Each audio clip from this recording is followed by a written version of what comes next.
Bismillahirrahmanirrahim. Waktu yang terbaik untuk sholat duha. Ustaz, kapan waktu yang terbaik untuk sholat duha? Sholat duha itu pertama waktunya dulu. Waktunya dimulai sejak waktu syuruk. Syuruk itu awal duha. Ingat ya? Perjalanan matahari yang bergerak dari mulai terbit, fajar terbit, sampai berada di posisi tempat terbitnya, sampai nanti bergeser lagi, sekira bayangan itu satu tombak kurang lebih.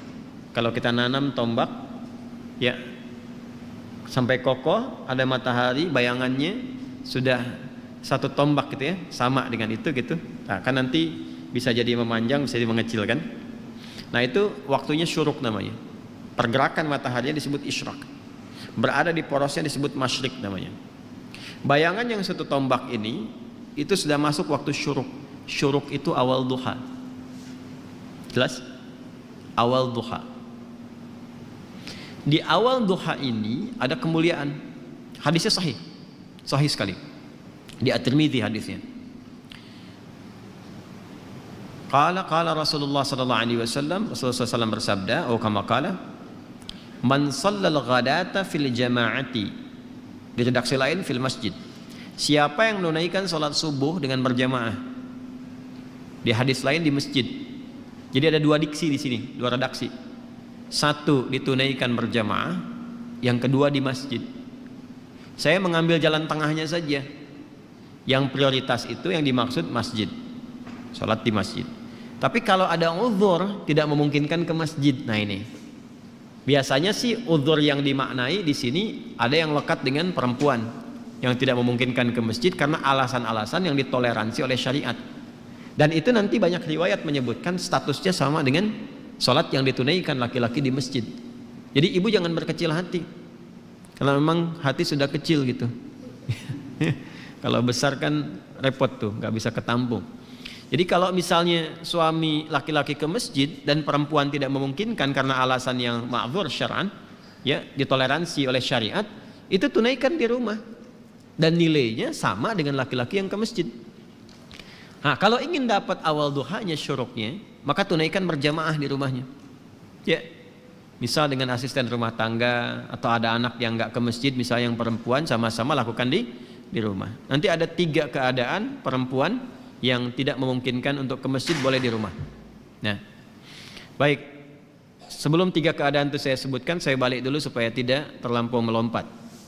Man shalal ghadata fil jama'ati aw fil masjid. Siapa yang menunaikan salat subuh berjamaah atau di masjid, kemudian thumma yaq'udu yadhkurullaha. Lalu dia tidak langsung beranjak, berzikir dulu. Duduk zikir. Saya telah terangkan di satu kesempatan di malam tadi kan, zikir itu banyak, bisa berdoa, bisa kalimat thayyibah, bisa baca Al-Quran, bisa taklim, itu bagian dari zikir.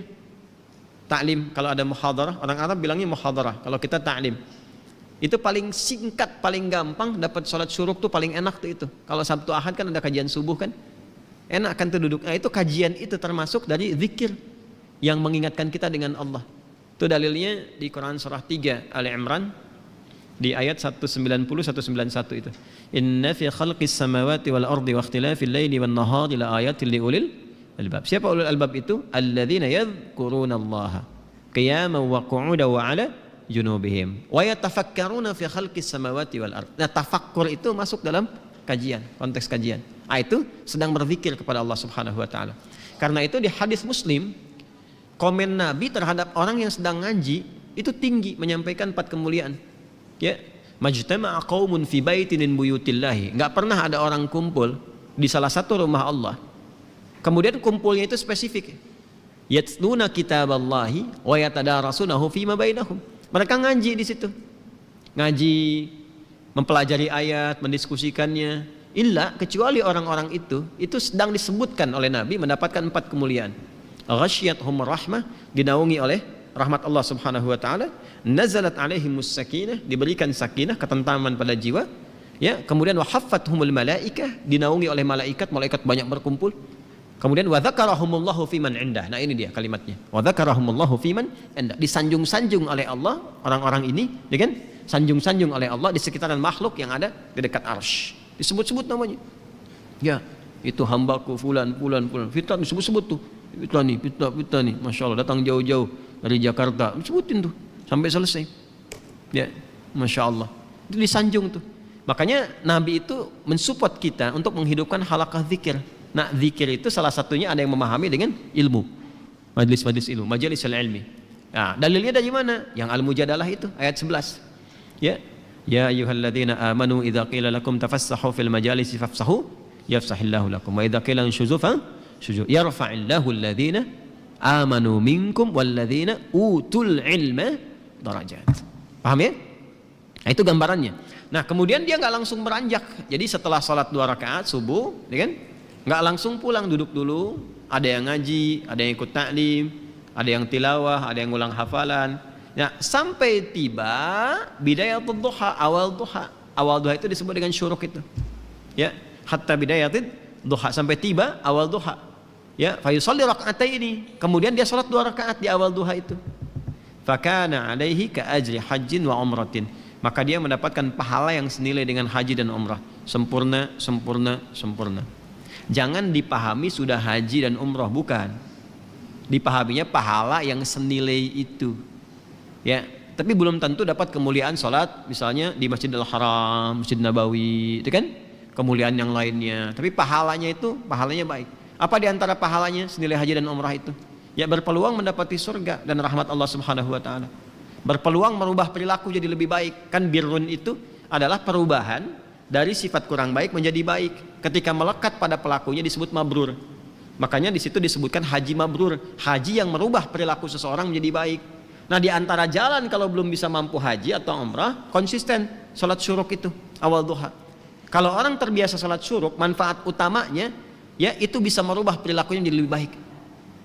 Itu yang dimaksudkan. Jelas? Makanya didapatkan pahala senilai haji dan umrah. Dan itu mahal sekali. Ini awal duha. Pertengahan duha itu berlangsung, kalau sekarang tariklah waktunya 1 jam dari sholat subuh, ya 1 jam lah, kurang lebih 1 jam paling cepatnya. Jadi kalau subuh 5:30, awal duhanya itu awal syuruk jam berapa? 5:30, ya. Atau kalau mau garis aman kadang ada yang nambah 15 menit lagi, ada yang nambah 1,5 jam gitu ya, nggak ada masalah.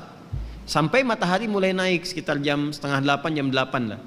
7:30 sampai jam 8. Nah, itu sudah pertengahan duha. Kalau dikonversi ke jam sekarang zuhurnya jam 12 kurang, ya sampai jam 10:30 lah pertengahan duha itu. Kalau lihat situasi sekarang ya, kadang-kadang panas kan, kadang-kadang agak mendung gitu. Sampai 10:30 itu pertengahan duha. Kalau awal duha bilangannya 2 rakaat. Pertengahan duha bisa sampai 4. Bisa sampai 4. Umumnya. Manfaatnya banyak lagi. Itu yang dimaksudkan pengganti zikir dari seluruh tubuh itu. Ya, tubuh kita kan sebetulnya harusnya berzikir, semua tubuh kita tuh. Dari pikiran, dari mata, telinga sampai ujung kaki. Zikirnya anggota tubuh itu dengan mengingat Allah, dengan cara menggunakan semua fungsi tubuh pada yang dikehendaki oleh Allah. Mata ini yang Allah inginkan apa? Melihat yang baik. Jadi zikirnya mata itu menatap yang baik-baik menurut Allah. Ketika menatap yang buruk, dia sedang keluar dari jalur zikir. Demikian cara memahaminya. Nah, itu pengganti itu yang mengcover kewajiban itu. Wajib ini dalam konteks bukan wajib dalam seperti hukum fikih ya, bukan. Artinya sesuatu yang seharusnya melekat secara fitrah. Ya. Nah, itu tertutupi oleh rakaat salat duha di pertengahan. Yang 2 rakaat itu. Kalau kita mau teruskan sampai 4 boleh. Ya, itu yang salah satunya bisa menjaga kita dari musibah umum yang mungkin terjadi. Ya, misal banjir di komplek misalnya, kita bukan komplek PTM ya, komplek tertentu misalnya. Kalau di sini insya Allah nggak banjir, ya cuman kadang naik dikit. Insya Allah selesai. Banjir nih, nah, misalnya. Itu kan umum terjadi tuh. Kok bisa gitu ya? Yang seharusnya volume airnya tuh kelihatan tinggi, tapi ada satu rumah yang nggak kena air tuh balik lagi gitu. Nah itu maksudnya. Macet nih sekarang kan. Udah macet sana sini macet luar biasa, padahal si komo nggak lewat kan. Itu menariknya, yang konsisten ibadah ini itu tiba tuh bisa saja dipalingkan dari jalur macet itu. Ada yang ngasih tahu kah? Tiba-tiba ada polisi datang misalnya, Pak nggak usah kesini Pak, ini padat, Bapak lewat sini aja tuh. Kok bisa cuman Anda gitu kan yang diarahkan ke situ? Ya, terus bisa jadi ada misalnya iring-iringan lewat, ya kelihatan, udah masuk aja sini, masuk tuh, ikut kan? Bukan pindah mobil, maksudnya mobil yang ikut di belakang tuh. Ya, tuh. Kadang-kadang kan juga mengikuti mobil jenazah. Ini ada orang soleh meninggal tuh masih beramal juga kan? Ambulan diikutin di belakang. Nah itu, ya itu musibah umum yang kadang menimpa, tapi kita tidak mendapatkan bagian dari itu, terjaga. Bukan musibah khusus spesifik yang harus dialami untuk melatih ketangguhan kita dalam berkehidupan. Yang ketiga, akhir duha. Akhir duha itu sampai menjelang zuhur, dari 10:30 sampai menjelang zuhur, sampai menjelang tibanya adzan zuhur, itu akhir duha. Itu bisa sampai 8 rakaat bisa, 2 sampai 8 rakaat. Kerjakan dua ya, sama 4 kali. Seperti taraweh yang 11 rakaat itu kan 8 rakaatnya ada yang 2 deh, boleh. Mau 4 juga bisa. Tunaikan itu. Di antara fadilahnya bisa memudahkan limpahan rizki.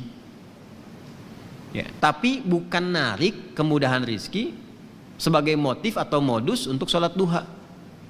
Kalau itu biasanya walaupun dapat berkahnya kurang gitu. Ujung-ujungnya nanti masalah aja. Ya, biasanya suka begitu. Kalau saya sarankannya nggak usah mikir apa-apa, pokoknya kerjakan lillah aja. Nanti biarkan Allah yang menggerakkan segalanya. Paham ya? Baik. Boleh nggak dikerjakan berjamaah sholat duha? Sifatnya sebetulnya sendirian. Tapi pernah ada kasus Nabi sedang sholat duha, terus beberapa di belakang ikut makmum ke Nabi, dan Nabi tidak menegur dan tidak memberi kode, diteruskan sampai selesai. Maka ulama kemudian melihat itu sebagai salah satu landasan dibolehkannya dalam keadaan tertentu, ya duha itu dilakukan berjamaah. Contohnya apa? Anak-anak sekolah, ya kan, pengen diajarin salat duha, dipraktekin boleh, ustadz yang imamin, anak-anak di belakang jadi makmum, boleh, sah. Ayah ingin melatih di rumah duha kepada anak-anak dan istri misalnya kan, untuk membiasakan, dilatih berjamaah dulu, itu boleh. Dalilnya yang tadi yang digunakan. Itu nggak ada perbedaan pendapat loh. Jadi kalau Anda maksa sendiri berbeda, Anda yang berbeda sendiri. Ya? Awas. Jadi ngajinya disempurnakan. Ada, tapi bukan berarti menjadi kebiasaan yang dilestarikan dalam konteks ini terus sehingga seakan-akan menjadi itu tradisi untuk berjamaah, bukan itu. Ya. Sama sebetulnya dengan sholat malam juga. Sifat sholat malam itu sifatnya sendirian sebetulnya. Ya, bukan berjamaah. Tapi bukan berarti nggak boleh berjamaah. Ada dengan tujuan tertentu. Untuk berlatih atau mendapatkan kenikmatan bacaan, kalau imamnya bagus, khusyuk baik gitu, kita berlatih untuk mendapatkan itu. Ya, dalilnya banyak. Yang paling populer itu kan yang Ibnu Abbas itu, radhiyallahu taala anhu. Masih ingat? Ingat ya, di Abu Daud itu nomor 1367. Ya, Ibnu Abbas itu sampai nginap di rumah bibinya Sayyidah Maimunah hanya untuk melihat kebiasaan Nabi di malam hari. Ya, sampai kemudian bangun malam hari, beliau memviralkanlah kejadian itu ke kita semua. Jadi kejadian baik itu boleh diviralkan. Ya, kejadian baik boleh diviralkan. Tapi kalau musibah ditolong, bukan diviralin. Udah tahu orang kebakaran, di videoin terjadi kebakaran, saya ngapain? Orang di mobil minta tolong, Anda videokan gitu kan? Ya, maaf ya. Nah ini duha. Itu ya, yang ditunaikan itu 2 rakaat bisa 4 di akhirnya, itu bisa mempercepat datangnya apa? Rizki sesuai dengan kehendak Allah. Dan jangan selalu ditafsirkan dengan uang atau proyek, tidak. Kesehatan itu rizki, yang kalau sakit mungkin biayanya cukup tinggi. Ketenangan itu rizki, yang kalau gelisah keberlangsungan bisa ke psikiater atau psikolog, yang biayanya juga mahal juga. Makanya tenang itu mahal, Bu, Pak ya. Tenang itu mahal, dan itu solusi sekali, solusi. Kecuali kalau ada maksiat tenang, nah itu bermasalah.